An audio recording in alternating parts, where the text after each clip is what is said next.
Milltown's Best video. What's going on, everybody? It's me, Super Dave, back with a great Milltown's Best interview. We got, of course, Joe Moncom. He's a promoter right here in Milwaukee, Wisconsin with 4WW Wrestling. Also, our new Milltown's Best media correspondent. And boy, oh boy, guys, we have a great interview for you today. You don't tell me to turn anything down. The preacher does things on his time and his time only, and don't you forget it. Sorry about that, I'll preacher. turn it down when I want, and I want you now. I appreciate that. Well, let's stop. You know, it's pretty great when the Preacher of Pain has Alexa. I mean, he's coming into the 21st century.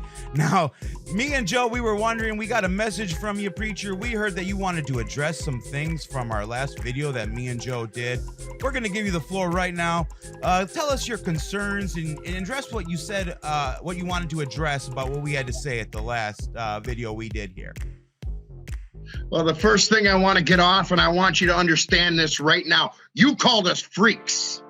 And that is very, very offensive to someone with the intelligence that I have. We are not freaks.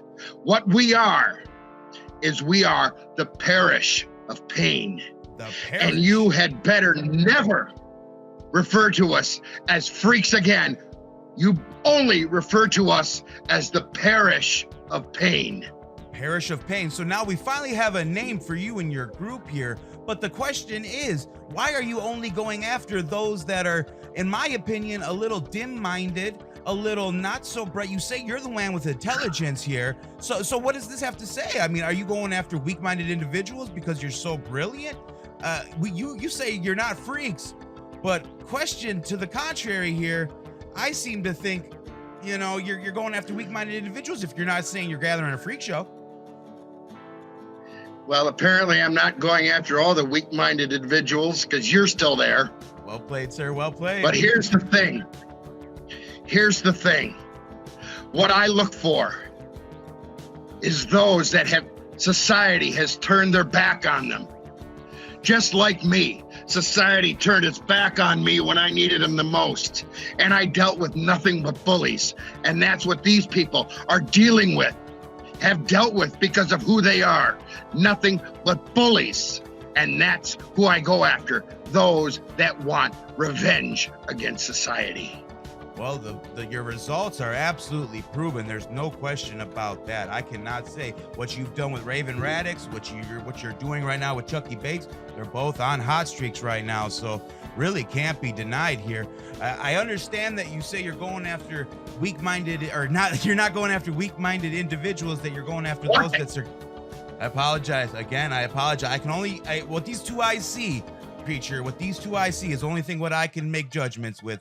But Joe Moncom and I really were wondering if you would mind taking the time right now to come out of character and just talk to us a little bit as the real Preacher. If you could just tell us a little bit about you and professional wrestling. That's what we're really eager to know. We want to know about the man behind the glasses, if you don't mind. Do you mind unveiling the fourth wall, so to speak, and coming out of character for one moment and just giving us a little glimpse into the real person, and tell us about your professional wrestling, who you are, and what brings you to 4WW Wrestling, what brings you into wrestling in general?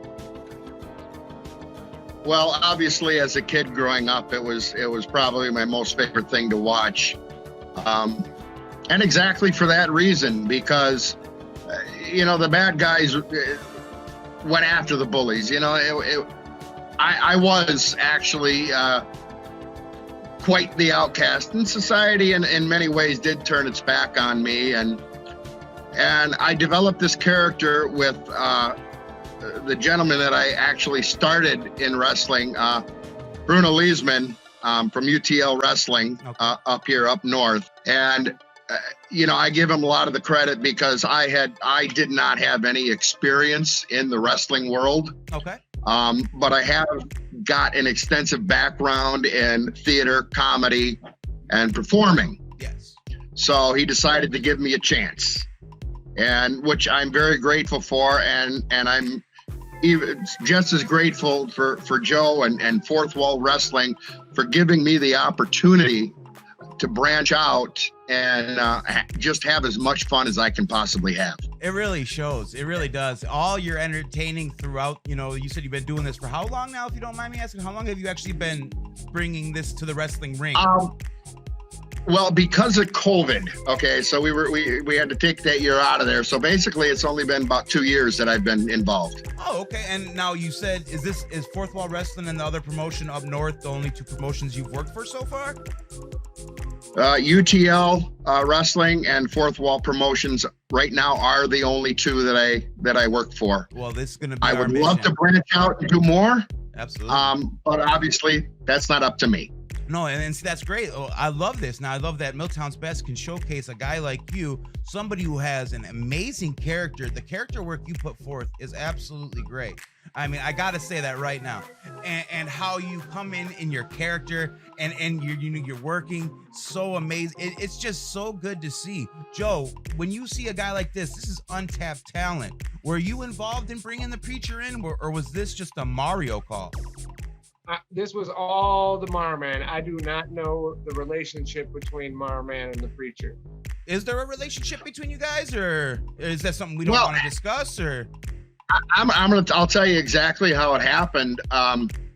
For the last two shows, the aforementioned Bruno, he did the sound for Fourth Wall Wrestling, and Bruno's like, well, how about we, can I bring a couple of guys in so we can split gas money and things of that nature? Yeah.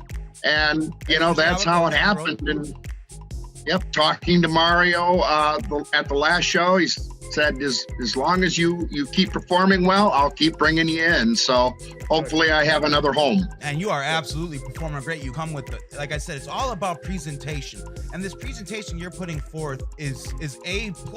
I mean, you have the gear, you have the look, you have the ability to talk on the mic, you have everything, and it comes forward. And that's why when we started talking, I was like, oh, I gotta have this guy on. He's such a character, he's such a hoot, and you get the wrestling business. You know not to take the spotlight away from your talent too much. You know when to get your spots in. I mean, it really is a dance, is it not? Well, it certainly is, and I thank you for all those wonderful compliments. But of course, you know that no one man does it alone. No. I've had so much help along my short journey from from Bruno to other performers that it's just absolutely invaluable to be able to tap into their knowledge and their experience. Yeah. So really, a lot of the credit goes to them. So if you were offered more opportunities in the Milwaukee, actually anywhere in the Midwest, would you take these opportunities, or are you looking to stay more close to home? Or I'll tell you what my dream is, and I don't know if this is something that's possible or not in the indie business, in the indie circuit. My dream is to be able to work part-time and do wrestling most of the time, is what my dream would be, because honestly, I have never had more fun in my life than pissing people off and getting paid for it. And that's just where it's at, in my opinion. You're starting to become such an integral part of these shows, especially now with Freaky Friday, a Halloween theme. And like we said, we were going in more of your characters are taking on more of a darker tone to them. This almost looks like it's starting to turn into a staple with your forming here in Fourth Wall Wrestling. I think this is the time for you to capitalize, and I think you can do a lot right now if you really just, put your pedal to the metal and you get ready to take these bookings and put yourself out there. I think hopefully this video will help a little bit with getting you more eyes on you. I just think that we're very happy. I know that, Joe, you guys at Fourth Wall Wrestling are very happy with the preacher, correct? Oh yeah, he's locked in as long as he wants to come, and he keeps pissing off the fans. And that's what it's all about. I'm good at people. And I'm good at pissing people off. and like you said, your dream is to do, work actual job part-time and wrestle. There's so many people that actually do it. That's what's great about the independent wrestling scene. You put in what you get out. If you put in so much, you'll get that much out of it. The fans here. Well, no, go ahead. I'm sorry. you know, that's one of the things. You put in what you get out what you put in. Exactly. And I am constantly investing in not only my wrestlers. We all talk. I have, of course, Rayvin, and I have Chucky down there. Excuse me. And I have another very, very talented man up here, Lennox Leone, the Golden Lion. Okay. And we're in constant communication, you know, for ideas and things of that nature, and coming up with different plans. And you know, just to give you an example, with Rayvin, she's a great young star, and well, with all of them, I honing my look, personally, to each wrestler, and that's great. And Jimmy Hart did the it's coming up.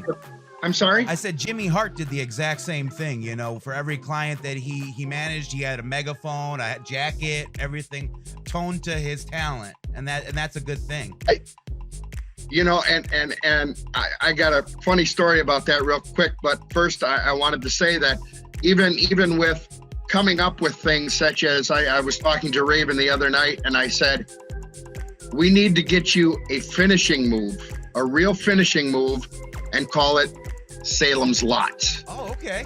Or the Witch's Cauldron, something on that order. You have to have hooks. You have to keep it fresh. Yeah, exactly. Play to the strength, And play to what the gimmick strength is, play to that. And that's a great. Exactly. Your mindset, you know what I'm saying? For somebody only 2 years in the business, the mindset is there. I mean, I don't want to say it's common sense in some points, but some people, you know, it's not so common, you know, but couple of years ago, a little over a year ago, I think it was, I actually met Jimmy Hart at a show down in Milwaukee for criticism, and he was so gracious and so forthcoming with me, and that was a big thing helping my character and career move forward. So I apologize for interrupting, and I'll shut up now. No, not at all. No, this is all about you, brother. This is all about you, brother. This ain't about me. That's so true. Joe, do you have any questions for the preacher?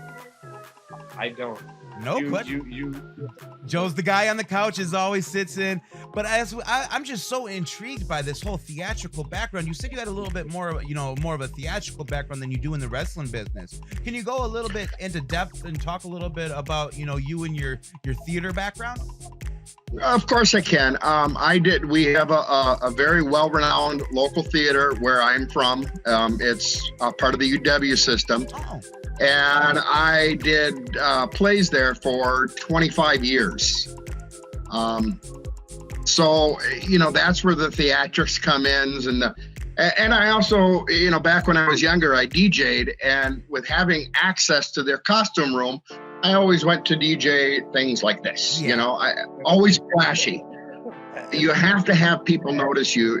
You have to get your image ingrained in their head, and the best way to do it is to peacock. I agree. I also have done stand-up comedy and improv comedy, so I'm able to think pretty quickly on my feet when the fans give me crap and have things to say back to them. And that is the greatest part about it. It is just so much fun. Ever since I started back with the Milltown's Best show, everything, you know, the people are so gracious, are they not? I mean, everybody is so supportive and encouraging, and they want you to improve.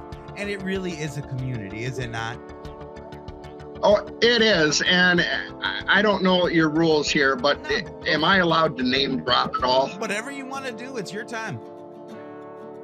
There's a couple of guys that really have taken me under their wing. Excuse me. And one of them is Weasel Kennedy, and he works up here at UTL. Okay. And the other one, I'm sure that you guys know, Killer Kaz Carter. Okay. Yep. I was blanking because up here our storyline is I call him Kitty Cat Carter, so I was just blanking a little bit there. Yeah, Kitty Cat Carter. I bring a little kitty cat to the ring, and Weasel Kennedy, I bring a little weasel doll for him. I've done puppet shows and put them online with them. It's a lot of fun. That's awesome. But those guys are very integral in my development, and really without them and Bruno, I wouldn't I wouldn't be sitting here today talking to you. It really does mean a lot to us here at Milltown's Best. Everybody, it's Freaky Friday, October 15th. Doors open 6:30, $20 general admission. Get your tickets. You don't want to miss it. The Preacher of Pain will be there with both of his, they're not freaks now. They are definitely not freaks. I learned that lesson. They are not freaks. He is going to be there with Rayvin Raddix and, of course, Demented Chucky Bates, and they're going to be in action. You don't want to miss this. It's going to be a great show. Again, guys, get your tickets now. Links will be in the description below. Joe, any other words for Preacher? The floor is his, brother. Preacher, any final words? Number one, I want to hear it out of your mouth. What are we called?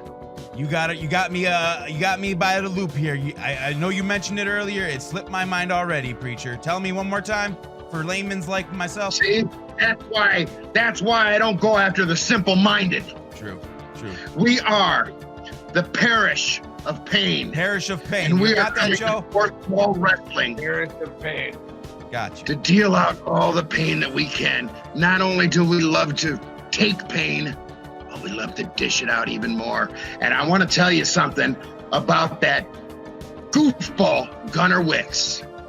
You said it was because of women and all this kind of stuff that Chucky and Gunnar are no longer friends. That's bull. Gunnar is nothing but a bully.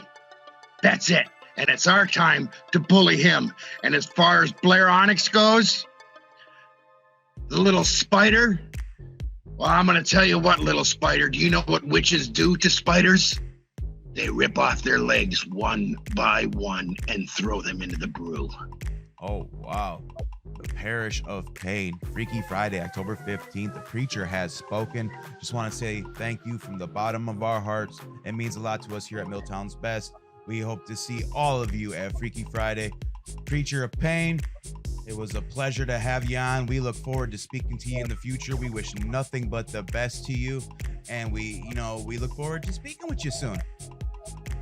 Well, I thank you very much. And believe me, it was more of an honor and a pleasure for me than I'm sure it was for you. Oh, thank you so much.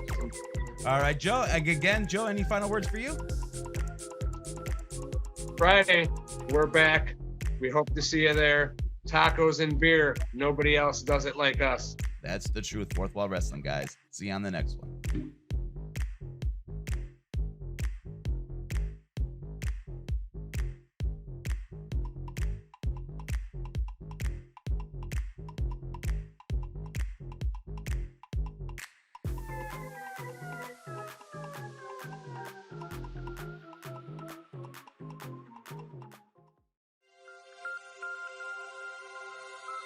Milltown's Best video.